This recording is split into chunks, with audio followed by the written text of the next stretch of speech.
Kita mulai teman-teman sekalian dengan berharap Allah berkahi. Kalau rumah tangga itu di dalam Islam adalah ajang pahala yang paling besar. Kata ulama, tidak ada dalam Islam ibadah yang umurnya dan panen pahalanya sebesar rumah tangga. Karena mulai akad nikah sampai cucu turun-temurun semuanya pahala. Mulai akad nikah, kita sudah naik di atas sebuah bahtera. Bahtera ini namanya rumah tangga. Mau kita sedang tidur, mau kita sedang makan, mau kita sedang duduk. Intinya kita sedang berada di sebuah bahtera namanya rumah tangga. Itu per detiknya kita sedang menjalankan ibadah sebenarnya. Karena rumah tangga sendiri itu ibadah. Perintah dalam agama. Dan saya akan masuk ke kiat yang pertama. Mempertahankan rumah tangga adalah rumah tanggamu adalah ibadahmu. Maka ikhlaskan niatmu karena Allah. Itu yang paling pertama memang. Teman-teman sekalian, ikhlaskan niat. Menikah itu jangan karena disuruh oleh orang tua. Jangan menikah karena terdesak. Jangan menikah hanya karena suka. Jangan menikah karena semua teman-teman sudah menikah, tinggal kita sendirian. Semua ini teman-teman harus dibuang jauh-jauh. Kalau Anda di sini yang hadir sudah menikah dan dulu salah satu penyebab nikahnya karena 4 hal atau 5 hal tadi yang saya sebutkan itu, maka detik ini diubah niatnya. Karena kalau orang niatnya hanya karena disuruh oleh orang tua, niatnya hanya karena teman-teman sudah terlanjur nikah, sudah terlanjur ada rasa suka, ya, atau semua teman-teman sudah menikah sementara kita belum, akhirnya terdesak harus menikah. Ini semua tidak dinilai ibadah. Memang harus diniatkan, saya menikah karena perintah Allah dan Rasulnya. Sebagaimana kalau saya sholat karena perintah Allah dan Rasulnya. Sebagaimana kalau saya puasa Ramadan karena perintah Allah dan Rasulnya. Saya haji dan umrah karena perintah Allah dan Rasulnya. Coba bayangkan kalau ada orang pergi haji, tujuannya dari awal niatnya adalah belanja. Misal, nanti kalau saya di Mekah saya mau belanja ini, saya mau belanja itu. Kalau saya di Madinah mau beli ini dan seterusnya. Dicampur baur antara niat ibadahnya sama niat belanjahnya. Bahkan ada orang karena niatnya belanja, pada saat umroh buru-buru mau selesaikan. Gak dinikmati tawafnya, gak dinikmati sa'inya, gak dinikmati zikirnya, doanya, buru-buru. Bagaimana selesai, masuk pasar belanja. Beda dengan orang dasarnya niatnya ibadah. Orang kalau niat ibadah Bapak Ibu sekalian, maka semua jadi mudah. Saya kasih contoh. Kalau ada orang pergi haji, niatnya ibadah, haji itu capek loh. Berangkat dari Jakarta saja misalnya ke Jeddah 9 jam. Belum masuk ke Mekah sejam 2 jam sampai di hotel. Belum kita harus tinggal di Mina, di kemah, jumrah, panas matahari, desak-desakan sama orang. Kemudian juga ada Muzdalifah, ada Arafah. Paket, capek sebenarnya, letih, gitu kan. Setiap azan kita langsung ke masjid, walaupun jarak hotelnya jauh. Tapi subhanallah, orang kalau niatnya ibadah, pulang haji ditanya, Bapak Ibu yang sudah capek nih, sudah 40 hari di sana, 30 hari di sana, tanya mau haji lagi nggak? Pasti jawabannya mau. Kalau orang niat ibadah, dia mau lagi. Suka dukanya semua jadi mudah. Yang panasnya, yang makanannya kehabisan, yang hotelnya jauh, terlupakan semua. Yang antri panjang di imigrasi, dilupain semuanya. Karena niat ibadah itu berbeda.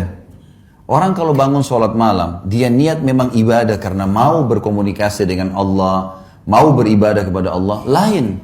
Dengan orang yang hanya kebetulan pasangannya bangunin, supaya dia bangun sama-sama. Atau mungkin karena teman-temannya lagi kebetulan nginap, misalnya di satu tempat seperti ini, nginap, kemudian teman-temannya semua buat program bangun sholat malam, lalu dia ikut-ikutan. Beda sekali. Makanya harus diniatkan dari awal ibadah. Ada sebuah kata kunci dalam masalah ini. Semua yang berhubungan dengan kita teman-teman sekalian di muka bumi ini, tanda kutip ya, tanda kutip, adalah boneka-boneka yang sedang Allah titipkan. Saya bilang sama istri saya, dan saya juga sampaikan ke Bapak Ibu sekarang, saya juga sampaikan dalam pelatihan-pelatihan saya. Kalau kamu, saya bilang sama istri saya, adalah titipan Allah kepada saya. Saya anggap kamu tanda kutip boneka, tanda kutip, yang Allah titipkan, mengatakan Khalid ini istrimu. Didik dia, lindungi dia, berikan dia hasil keringatmu, nafkahmu. Karena saya, maka saya akan berikan pahala, kau masuk surga. Saya bilang sama istri saya, sebaliknya, kamu juga begitu. Kamu menganggap saya, tanda kutip, adalah boneka, tanda kutip ya, yang Allah titipkan. Ini suamimu ya. Layani dia, cuciin bajunya, buatin masakannya, biologisnya, didik anaknya, jaga amanah rumahnya. Karena saya, kata Allah, saya kasih pahala, mati, masuk surga. Ini yang dimaksud dengan ibadah nih. Seperti itu kita memahaminya. Sehingga kita tidak pernah jenuh dalam menjalankan kewajiban. Coba bayangkan Bapak Ibu sekalian, di sini kita mulai dari bapak-bapak misalnya. Istri kita nggak pernah kita kenal sebelumnya. Begitu menikah, kita setengah mati banting tulang di luar sana, nagih utang, jual produk, bangkrut usaha, segala macam. Setelah selesai dapat hasil, kita tinggal kasih kepada istri kita. Dia yang makan, dia yang beli baju, dia yang menikmatinya. Kalau bukan karena niat ibadah, bisa saja seorang laki-laki bilang, siapa perempuan ini enak benar. Hasil keringat saya tiba-tiba langsung diambil saja. Satu sisi. Ibu-ibu juga bisa begitu.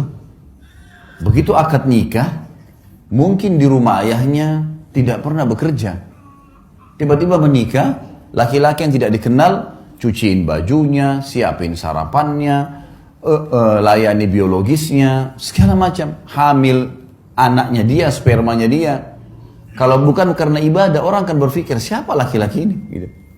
Makanya sering terjadi pertengkaran-pertengkaran dalam rumah tangga kadang-kadang dengan hal-hal yang kecil saja, karena memang dari awal bukan niatnya ibadah.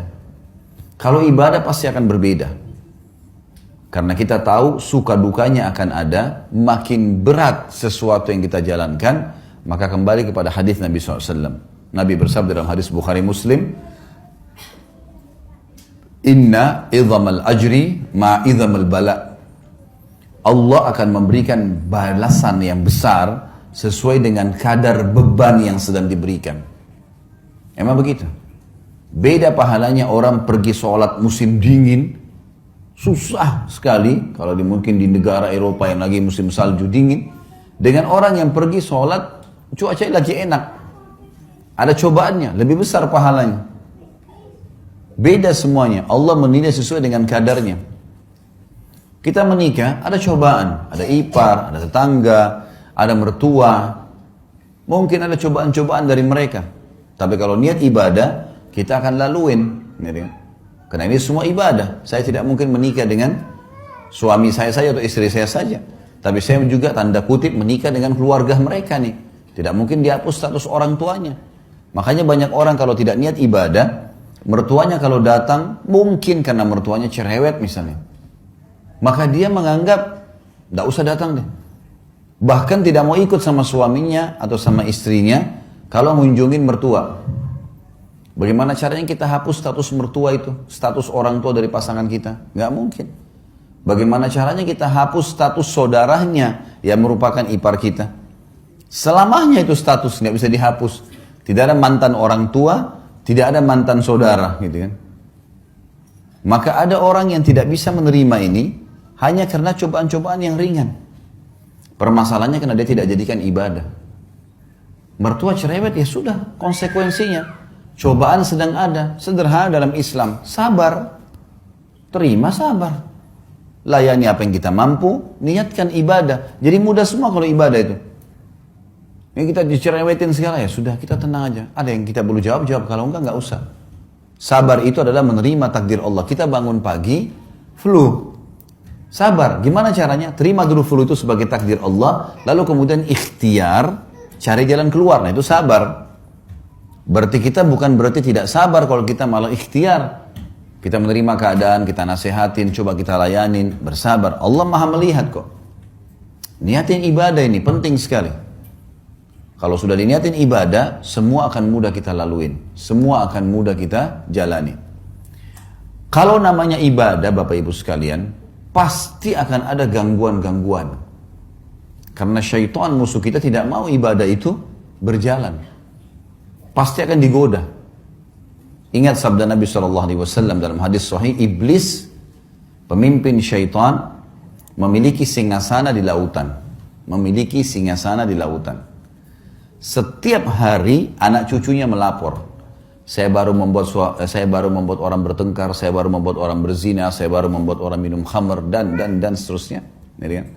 Sama iblis dianggap biasa. Sampai datang anak cucunya yang mengatakan saya baru menceraikan suami istri.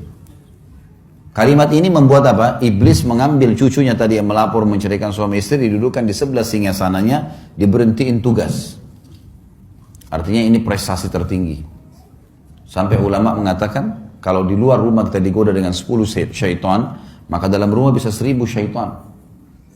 Bisa saja, mungkin karena istri terlambat buatin minuman, sudah cukup si suami marah, meninggalkan rumah dan tidak ngomong 2 hari. Bisa saja, suami lupa memberikan pesanannya istri, sudah cukup untuk bertengkar, 2 hari nggak ngomong, bahkan sudah bisa mengucapkan kalimat cerai. Godaan syaitan besar, karena ini ibadah. Kita kalau mau bangun sholat malam digoda sama syaitan, kau masih ngantuk, kau masih begini, kau masih begitu. Gitu kan. Ya kita harus bisa melawan itu. Karena syaitan hanya seorang marketing yang menawarkan produk dia, yaitu tinggalkan ibadah. Itu produknya, bagaimana dia bisikkan segala macam hal supaya kita tidak melakukannya. Ini yang pertama teman-teman sekalian. Jadi kita harus menjadikan rumah tangga kita adalah ibadah. Maka ikhlaskan niat karena Allah.